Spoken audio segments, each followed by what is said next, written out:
Good morning.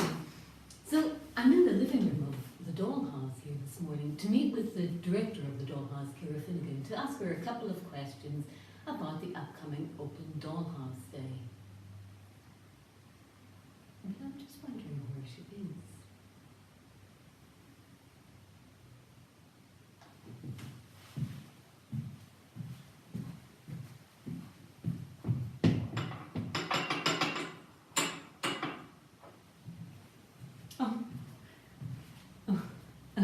Sorry, I was just in the kitchen there making us a cup of tea.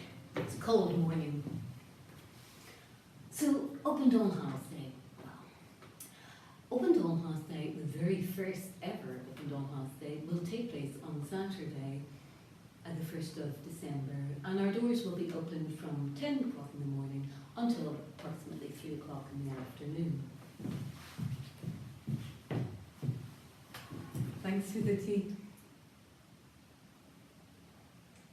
So, what can the visitor expect in that space of time?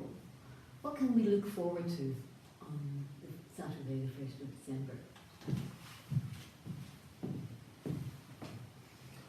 Well, in one room of the big house in which the dollhouse sits, a room that we refer to as the smoking room, the dollhouse will be mounted in the window. So it's a lower ground floor room. The window is facing street, so the dollhouse will be visible to the passerby, and also you can come right up to the window and have a good look in, peering in through the window at the dollhouse itself. And in addition to that, you can also come into the big house, and we will be serving tea and coffee, of course, and some small little snacks and treats. And during this time, I will be offering visitors a guided tour of the dollhouse space, which is the online version of the dollhouse. Now, as far as I am concerned, the online, I don't prioritize the physical dollhouse space over the virtual space. So both are equally as alive and equally as interesting and equally open to the public to come see. So I will offer some guided tours of the process rooms, the online process rooms, where the artists have been working over the course of the past 3 months.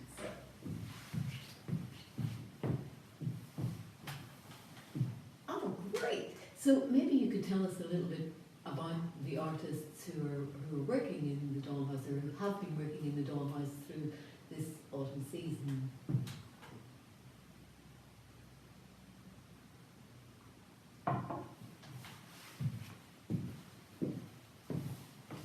Oh yes, of course. Oh, we've been really lucky.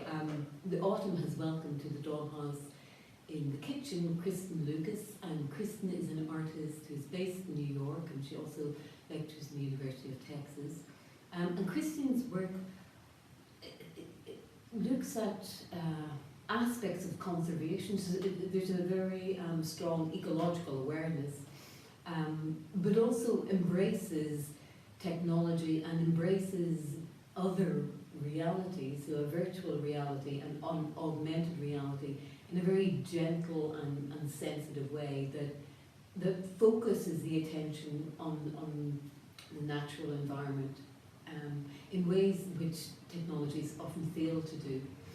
So Kristin is in the kitchen with her flamingos, and the flamingos are an augmented reality program that Kristin has herself designed.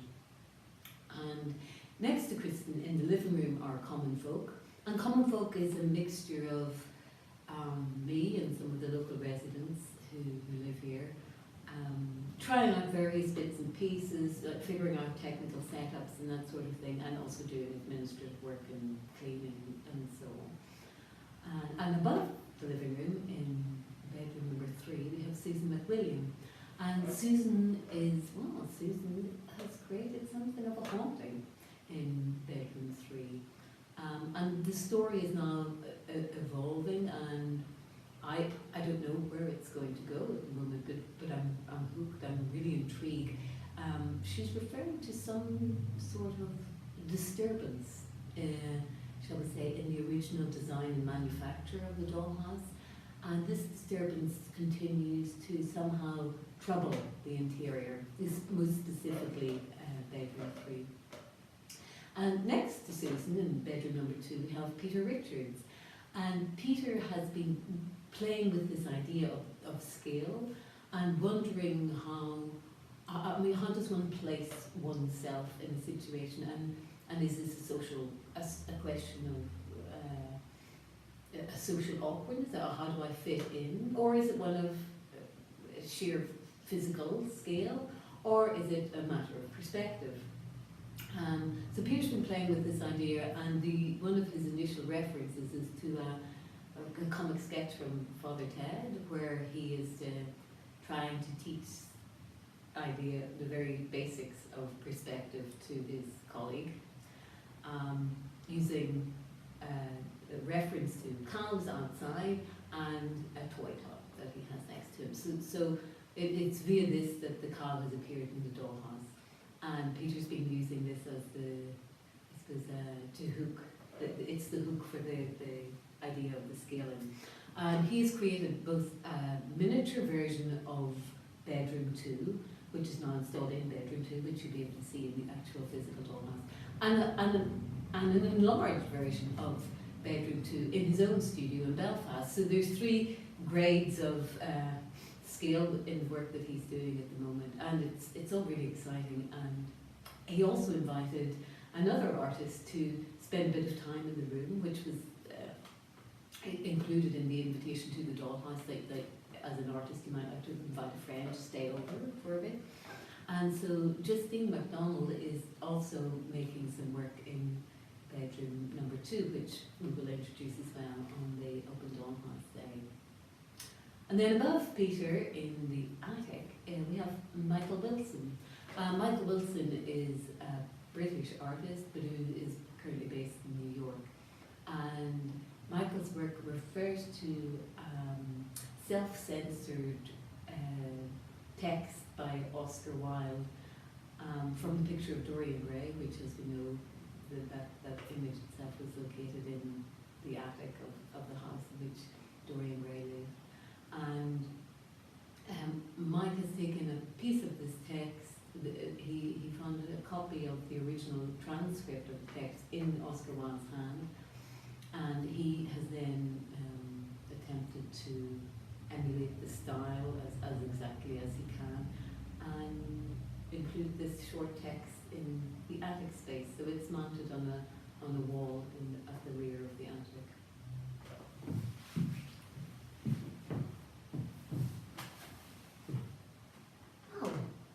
Sounds great. There's really a lot of stuff going on, a lot of exciting and very different work by the 4 artists in the dollhouse, and the visiting artist too, who's staying over with Peter. Would you like to tell us a little bit about the garden? Because I know too that you've been doing some work in and around the garden. Yes, yeah, with pleasure. One of the things I found really attractive about the dollhouse, the design, is that there was a small strip of garden painted in by, I guess, in the original manufacture of the toy. And so I was really interested in also bringing together artists who are working in different, very different media and very different styles and from very different backgrounds. And so I approached the Dutch Botanical Artists Society to see if somebody might be interested in working on the painted garden, as we came to refer to this strip of garden in front of the dollhouse.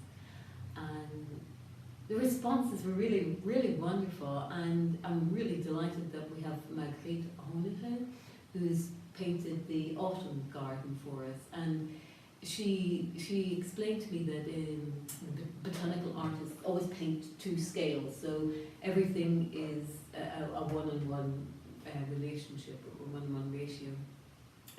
And she had considered then downsizing to scale to fit the dollhouse, but she decided no, that she would stick with the format of the regular work that a botanical artist does. And I think that's really nice, actually. I really like that kind of the deliberateness of that decision as well. And it's gorgeous, and everybody's very welcome to come see this beautiful watercolour and pencil garden that we have at the front of the dollhouse.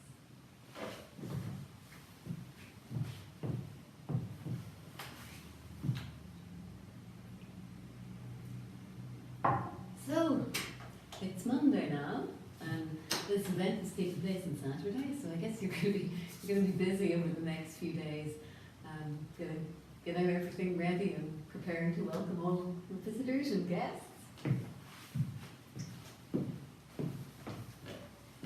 Oh yes, absolutely. And fingers crossed we get a nice day for some nice weather, because the dollhouse, where it's going to be mounted, it will be very visible from the street, so you have that kind of pedestrian traffic too, and there will be a couple of pairs of binoculars and opera glasses available at the gate, so that you can view from there if you don't want to come any closer.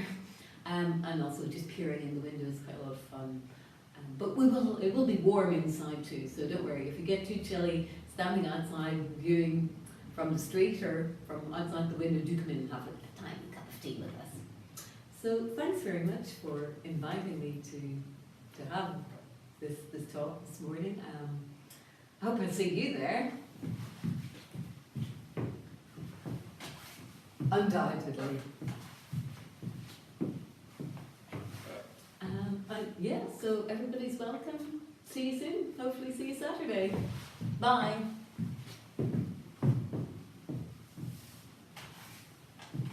And so that was Ciara Finnegan talking to us this morning about the Open Dollhouse Day, which, just to remind you again, takes place on the 1st of December, and it's Saturday, between the hours of 10 o'clock and 3 o'clock in the afternoon. So do feel free to drop by, come by, see what's going on then. And now our next item this morning, we're going to be looking at cleaning products in the kitchen, what you prefer cleaning products. We're going to invite a guest in to talk about products that are less harmful for the environment and also that are more gentle on the old hands there. So we'll see you after.